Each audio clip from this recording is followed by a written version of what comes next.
themselves. But in my case and in many of my friends' cases, I think that it's very helpful to have this background because in everything in the world, not only cinema, practicing the thing is Practice makes perfect. Yes, of course. Yes. And how do you see the cinema criticism in the Arab world and in Egypt in comparison to Europe and the States? If we want to try to... Is there like a huge gap, do you think, in your opinion? There is a huge difference. Okay. But it's not only about the criticism. If we want to compare between our situation in cinema The criticism, cinema criticism in general, and what's happening the Arab in world. Europe and in the western side of the world, we cannot make it simple without the whole context of the cinema industry and the cinema culture in the countries. As in the West, for their fortunate, cinema is I think settled in their culture. People deal with cinema as a fine art. And of course, there is a huge number of films. There's a huge production every day. But when we think about what's happening here, we have a lateness of all of this. The number of films produced yearly is dropping. Of course, it's dropping, and even Just due to other factors. yes, What's happening. there are many factors adding to this conflict. But what I think is we are going through the good way. Where I was every just day going is to tell you, how can you better cinema criticism in your opinion, and we'd be able to sort of make the gap closer a little bit, as much as we can, in your opinion? I don't think we the can West. make the gap closer in the field of criticism without narrowing The industry altogether. Yeah, the total gap in the industry. But what we are trying to do, I'm talking about myself and my generation, is to make the gap less in the field of quality, in the words of quality. But the quantity, of course, it's not our thing to decide. It's not enough. If I speak about the cinema festivals that happens in Egypt, there's a lot of festivals that actually takes place. But I want your open opinion about those festivals and the quality of the festivals and the quality also of the participation. I think there are some good film festivals in Egypt when you compare it to our situation. Days ago, we have just finished the European Film Panorama. Yes. It's not an official festival, it's a panorama of European movies, but it became a very good ceremony. For 6 years, people are eager to watch films in this panorama. Of course, we have other festivals, the National Film Festival, the Cairo Film Festival, which will not be held this year, but will take place the next year. But we just had one, the 17th Egyptian National Film Festival, that Yes, just took exactly. place recently, and I Yes. think you participated. Yes, of course. And we hadn't had any since the January 25th revolution. Yes, it's the first edition of the National Film Festival that be held after the After the revolution. revolution, Yes, yeah. it It's been stopped quite for some 2 time, years. yes. Yeah. For 2011 and 12, it was stopped because of the circumstances, but it came back this year. Because of it was collecting so many years, so I participated with 3 short movies I made in the festival.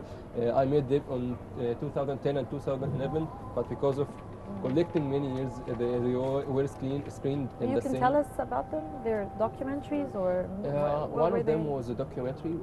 They are very short movies. Each one was 3 minutes. One is a documentary shooted on March 2011, just right after the one revolution. month after the revolution. It was premiered in Paris and then screened in Tahrir Square and some other places. And the 2 other films, I made them 2010, before the revolution. One of them was an experimental shooting in black and white, and the other one was a short fiction. Perfect. Finally, Ahmed Shawi, cinema critic, I'd like to thank you very much for joining us. It has been a great pleasure to have you with us. Thank you so much. And now we will be moving on to another segment. We have a report about our famous music composer Ammar al-Shari'i, who just died recently. And we will be having the report. Stay with us and see it.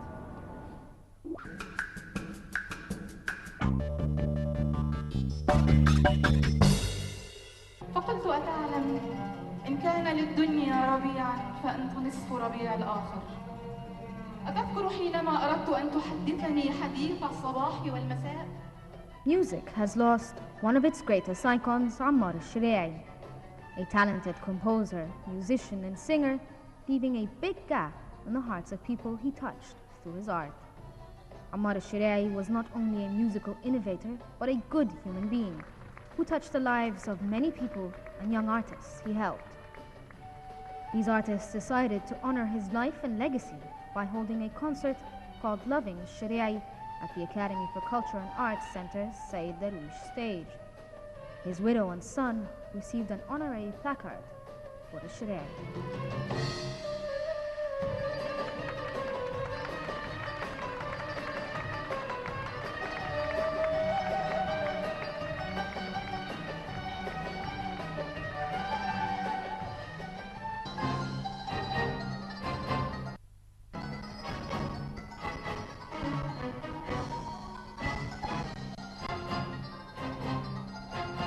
Ammar al-Shira'i was well known for supporting young artists such as Khalid Salim, who the late musician introduced through the television series Arabesque that aired in 1994.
يا قلب عمار الشريعي، يا رحلة الضوء الجميل، من أول النور ما ابتدى لحد باب المستحيل. The attendees included many poets such as Gamal Bikhit.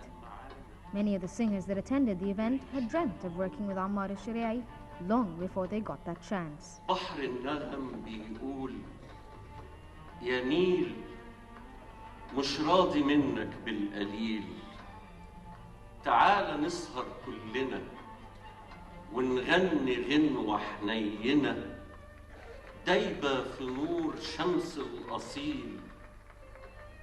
يا قلب عمار الشريعي، بركة دعاء الوالدين يوم الدين يحمينا من كل العدا التي بركة دعاء الوالدين ليوم الدين.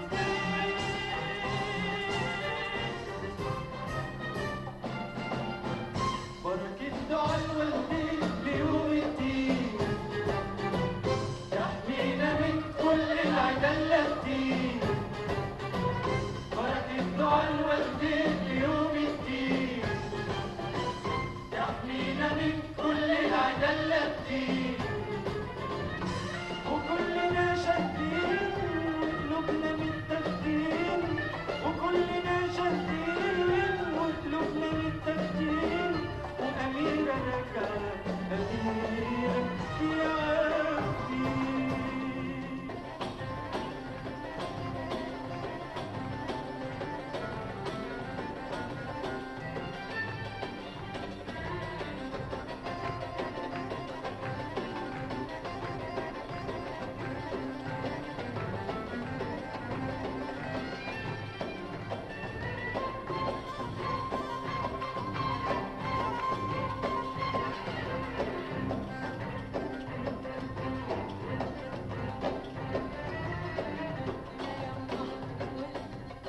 singers that worked with Ammar al-Shari'i will never forget the support they got from him both professionally and personally.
Despite his illness and many health problems, he always found the time to help others he worked with to overcome the challenges they face in their musical career.